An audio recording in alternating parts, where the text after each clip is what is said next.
they get a stick which is very sharp, and they pierce the lower lip, and then they stretch it until it can hold the first plate, which usually has a standard diameter of 4 centimeters. Guys, now you know how centimeters, you know how long is 4 centimeters. So the first lip plate they put there, it always has a diameter of 4 centimeters. You know, after they have knocked out the lower incisors, they make sure they stretch the lip until it reaches a diameter of 4 centimeters. That's when they can insert the first lip plate now. So after the lip has healed, you know that process of healing, now they start the process of stretching it further so that it does. Okay, let me tell you about something. When it heals, it does not hurt anymore. No. Hello guys, good morning, good afternoon, good evening, wherever you're watching this video from. My name is Dead and Arrow from Uganda, and my YouTube channel is Dead and Vlogs. I welcome you guys. Thank you so much for watching my videos. I don't take you for granted. I'm always saying this. I don't take you guys for granted, you know. I started this YouTube channel 4 months ago, and trust me, you guys have been so, you know, incredible. You're good. Thank you so much for watching my videos now and then. I appreciate you guys. So, in case you've not subscribed, guys, kindly go subscribe, and please, I want you to tap to turn on that notification button so that in case I upload a video, you will be the first person to be informed that, you know, guess what, Dedan has uploaded a video. Recently I've been you know, showing you different parts of the world, especially in Africa. I've you know, shown you different cultures, different traditions, and on today's video, guys, I'm gonna be taking you direct to Ethiopia. Ethiopia, officially the Federal Republic of Ethiopia, a landlocked country located in the Horn of Africa region of East Africa, a country which shares borders with Eritrea to the north, Djibouti to the northeast, and Somalia to the east, and Kenya to the south, and South Sudan to the west, and Sudan to the northwest. Ethiopia, a country which covers an area of 1,104,300 square kilometers, and as of 2024 last year, I want to tell you guys that Ethiopia, it had around 132 million people, meaning it is the 10th most populous country in the world and the second most populous in Africa after Nigeria. And don't forget that Ethiopia, it is the most populated landlocked country on earth. So in case you guys are watching from Ethiopia, let me see you guys go to the comment section and you know, tell me, say, hey Dad, and I'm from Ethiopia, guys, you know, so I will understand. But I want to send my shout outs to all the people from Kenya. You guys are making me who I am, because I've been checking my analytics. I've realized that most of the people, apart from Uganda where I am, the second country which watches my videos a lot is Kenya. So you guys, I want to thank you so much from Kenya. Thank you, you're my brothers, you're my sisters, because Kenya actually, these are our immediate neighbors here. So thank you so much, guys. I don't take it for granted. Now today we are in Ethiopia. Remember, the national capital of Ethiopia is Addis Ababa, and it lies several kilometers west of the East African rift that splits the country into the African and Somali tectonic plates. Now guys, why are we going to Somalia today, or rather Ethiopia today? Today we are talking about one of the traditions, one of the people called the Mursi. These people are found in Ethiopia. You know, I've embarked on a journey whereby I always, you know, visit different places, not physical of course, but you know, I will bring for you different cultures and different traditions in Africa. Africa is the best continent on earth, and Africa, we have a variety of traditions and cultures and customs. So I feel so much humbled, you know, to bring to you all these. So guys, I feel happy to bring to you all these cultures from Africa, you know, because I'm an African, I'm a Ugandan, so I understand. Now guys, I know you've ever seen these photos somewhere. I know you've probably never met these people physically, but you've ever seen these photos somewhere, and you're wondering, who are these people? Where do they come from? How do they eat? I mean, how do they make it? Why do they wear these lip plates? I mean, why do they tear their lips to put these lip plates there? Worry not, guys. Today I'm here to answer all your questions, and I'm here to tell you about the Mursi, or the Mun as they refer to themselves. These people are found in Ethiopia, and these are a Sumic ethnic group in Ethiopia, and they principally reside in the Dibab, Omo zone of the southern nationalities and peoples region, close to the border with South Sudan. That means if you go to South Sudan, you would probably find these same people there. But according to the 2007 national census, there are 11,500 Musi, and 848 of them, they live in urban areas. And of the total number, 92.25%, they live in the southern nations, nationalities, and peoples region. Now, surrounded by mountains, between the Omo River and its tributary, the Mago, the home of the Musi is one of the most isolated regions of the country. And their neighbors include the Ari, the Bana, the Mekani, the Karo, the Kwegu, the Nyangatomu, and the Suri. And these are grouped together with the Mene and Kwegu by the Ethiopian government under the same Suma, or under the name Numa. Okay, so these people, they speak a language that we call the Musi language as a mother tongue, but it's also a part of the Sunumic language family. And Musi is closely related to over 80% cognate to main Suri Kwegu and the tribes in South Sudan, such as the Muri, the Dinga, the Teneti, and the Boya. So in case you guys are watching from Ethiopia, you know what I'm talking about. In case you're watching from South Sudan, you also know what I'm talking about. So today we shall be looking at these people, what we call the Musi people, or the Musi community. And one of their unique characteristic is the lip plates. Okay, we shall be looking at the cultural significance, the lip plates among the Musi and the Suri tribes, what it symbolizes. We shall also be looking at the rite of passage, because they are saying the process begins at 15. We shall also be, have some debate on the tradition, because this culture or this practice, it faces criticism for being harmful, okay, with the Ethiopian government and some community members. So we shall be looking at this. Now let me tell you something, guys. Every year, at least hundreds of tourists journey down to Omo Valley in southwestern Ethiopia to observe the Musi and Suri peoples, two Suma tribes with the most intriguing of appearances, the Musi and the Suri. And these are known for their body scarring and also painting, but most uniquely for their women's lip plates. Trust me, guys, if you went to these communities and visited these people, the Musi and the Suri, the women, they always wear the lip plates. Now, the Suri live in the upper Omo Valley, close to the border of South Sudan, while the Musi, for them, they live in the lower Omo Valley. Though both tribes are very close related in both language and culture, they are quite isolated from each other due to the mountainous terrains of the region. So the Musi tribe are visited more frequently by tourists due to their proximity to the Omo Valley market town of Jinka. But according to oral tradition, among the Suma, the practice of wearing lip plates was started, to discourage slave traders from stealing their women. Those days, guys, there was slave trade in Africa. So those people would come and, steal the women of ours, steal our women. So it is believed that this practice started to discourage those slave traders from stealing their women. But however, many Suma natives say they do not know when the practice actually originated and where it started and how it came. But now the lip plate, which is called the Debi Atungon in their language, is seen as a sign of beauty, fertility, strength, and steadfastness within the Suma community. Guys, I know you're watching and you're like, what the hell is this? I mean, like, why would someone do this? I mean, you're looking at these photos and be like, hi, these people are ugly. Why would they do this? But trust me, in their community, this is a sign of beauty. I'm telling you, this is a sign of beauty. Now, let me tell you something. When a girl turns 15 years old, in their culture, she's said to go through what we call the Bansai, a transition from girlhood to womanhood. And to make this, the girl's mother or female relative initiates the process of inserting the clay or wooden lip plate. Her bottom incisors are knocked out. After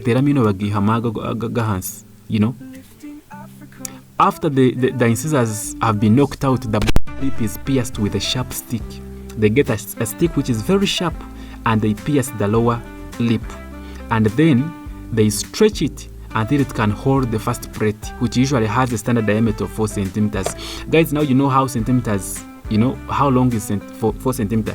So the first lip plate they put there, it always has a diameter of 4 centimeters. After they have knocked out the lower incisors, they make sure they stretch the lip until it reaches a diameter of 4 centimeters. That's when they can insert the first lip plate now.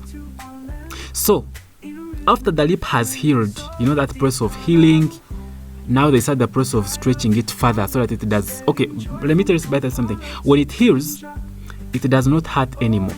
No, it does not hurt significantly, and so the lip can actually be stretched to accommodate plaits as wide as 25 centimeters in diameter.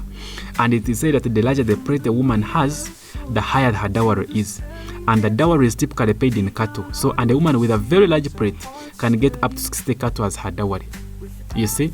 So, a woman who has a bigger lip plait will be given a lot of cows as dowry. And these lip plates can actually be removed, okay, leaving a long dangling lower lip. However, they must be worn on special occasions like weddings or donga, a contest in which men duel with long wooden poles. Then women must also wear the lip plates, when they are serving men food. You cannot serve your man food when you're not wearing your lip plate. And lip plates are worn more frequently by young ladies and newly married women than older married women. So when a woman is widowed, the lip plate is removed, and it is believed that the woman's external beauty passes on as long as her husband. So the wearing of lip plates is a voluntary practice which many Surma women take pride in. But when your husband dies, you have to remove it. But however, the young generation are increasingly opting out of the practice by choosing not to perforate their lips in the first place. Some even go as far as sewing their lower lip back up to have a more conventional appearance, especially when they want to leave their homelands. So the Ethiopian government is also putting pressure on the Surma to stop tagging it as harmful traditional practice. More so, according to a study by the Shauna Latoske, there are some men who believe women should stop the practice if they are not going to adhere to the wearing of the plaits, because without the plaits, the women tend to drool and the men find it unattractive. You can imagine if you don't have this lip plate now, your mouth, your lip is is dangling. So this is because without the plates, the women tend to drool, and the wearing of lip plates is still prominent among the Surma people, and there seems too little resistance to this practice. Now, let me answer your questions now. I know you're asking yourself, different questions. I mean, like, why do Mursi tribe and Suri tribe wear the lip plates? Like I told you earlier, guys, local elders in the villages and local guides, they can have different opinions based on what they have been told. But there are few theories on how the lip plate tradition started, but it is something that will never be 100% known. Because even if you went there and asked them, no one is 100% sure of how this practice started. But it is most commonly believed that it was to disfigure the girls and women to make themselves less attractive for slave traders, like I told you earlier. Then in the time, the Mursi and Suri tribe lip plates have become a much loved and wanted symbol of beauty, and the lip plate possesses, or the process begins when the girl is 15, 16 years. Now, lip plates, they are a symbol of pride and beauty. I don't know if you know that. The men pay the chosen girl's father with cattle for marriage, and the bigger the lip plate, the more cattle it will cost. I'm telling you guys, this is serious. The women understand how much their husbands have paid for their Mursi or Suri tribe marriage, and they wear their symbolic lip plates when they serve food for them or in celebrations or ceremonies. But however, often the girls have been promised to a man for marriage before they start the lip plate, because with the bridal dowry already agreed, there is no doubt that the men see it as a sign of beauty, and the women with lip plates take a great pride in this symbolic part of their courage and their identity. So the lip plates can be made of wood, or it can be made of clay, but most often clay, and often decorated with patterns and paint from their local resources. Especially the lip plates in the Mursi village, they're always decorated, they decorate them, they gave them different patterns and so on. Now I know you're like, but do these lip plates hurt? Let me tell you something. Once the lip plate has been stretched to the desired satisfaction, it does not hurt. When the girls begin puberty, their mother usually starts the process of inserting a small wooden stick below the lower lip. So the wooden stick is replaced by bigger sticks, plugs, and then clay discs that gradually get bigger to keep stretching the lower lip. And during this process, I must tell you, during the process, the lip can, get infected, and it can also break if stretched too quickly. And it is not uncommon in a Surma tribe village to see women have their lower stretched lip broken with both sections dangling and, pointing towards the ground. But 2 to 4 of the young girls' bottom teeth are also removed in the body because they have to do what we call the body modification process, so that the lower lip and the mouth can hold the lower lip plate. So the lip plates are also called lip discs or lip plugs. Certain process of getting a lip plate do hurt, but once it has been created to the desired size, there is no pain. The pain is always there for the first time when they are inserting that lip plate. Now, I know you're also asking yourself, like, do Ethiopian Omovare people, do they still wear these lip plates? Let me tell you something. The tribal tradition of the lip plate is a girl's choice, and many of the young generation are choosing to discontinue this practice. The government has also put pressure on stopping this practice, as it can also lead to infections which can cause serious health issues. But the men highly regard the traditional lip plate culture, but most seem to respect the wishes of the girls on their decision, okay? And with this change, it is only a matter of time until there will be no more lip plates in the Omo Valley tribes. The Suba people are currently one of the last tribal groups in Africa where it is still normal for women to have these lip plates, okay? So, another question which I know you're asking yourself is, how do they eat? How do they eat with these lip plates? Now let me tell you something, guys. The lip plates are not permanent, and they can be removed to eat or drink, okay? So the majority of the day, they are not worn, with the woman choosing when to wear it. They stretch their lower lip around the outside of the clay disc plate to insert it, and it can also be removed too quickly, okay? So some of the lip plates are quite big and heavy, and the women might support the plate with their hand or stability and comfort. But some of the lips without the plate inserted down or very low because the mouth, but the women with the smaller lip plates can have lower lips that look quite enlarged with bark and bumps that don't drop. So when the women cook or do chores, they don't wear their lip plates. They can remove them. But when they are not doing that, they probably put their lip plates there. So guys, that's all I had to tell you about the lip plates. But there is also another African ethnic group that historically been known for wearing the lip plates, which is the Makonde people in the northern Mozambique there and the southeast Tanzania. But unlike the Suma, for them they would wear their own lip plates on the top lip, and the plates, which were made from ebony, a dense dark hardwood that is highly prized for its deep black color and fine texture, they were used as a distinguishing sign of social status. However, the lip plate tradition among the Makonde died out decades ago, but they also used it to wear these lip plates on their upper lip. So when considering extreme forms of beautification among African peoples, it is very easy to dismiss them as primitive or unappealing, but however, it is essential to recognize and question the influence of the Western lens on our perceptions. And while our concerns about health risks may also be varied, who is to say that practice like lip plates, scarification or head elongation are any less designed than the West's own body modification traditions? Only when we try to to break free from of our colonial lens can we truly appreciate our African culture for what it is. So guys, that is it for today. But one thing I must tell you guys, let's always appreciate culture. Let's always, value and respect our culture so much. I am an African. I cannot criticize my fellow African. I understand we are different. We have different cultures. And I think it's somehow very important to always respect someone's culture, no matter how unappealing, no matter how bad it looks like, it is always good, So thank you so much guys for watching. In case you watched this video till the end, guys, kindly subscribe, and you can also give this video a like, guys. Go to the comment section, tell me something about the video. In case you come from Ethiopia, you come from Kenya, you come from South Sudan, you come from Mozambique and Tanzania, where these lip plates are kind of worn, please let me know in the comment section. My name is Dedan and my YouTube channel is Dedan Vlogs. See you.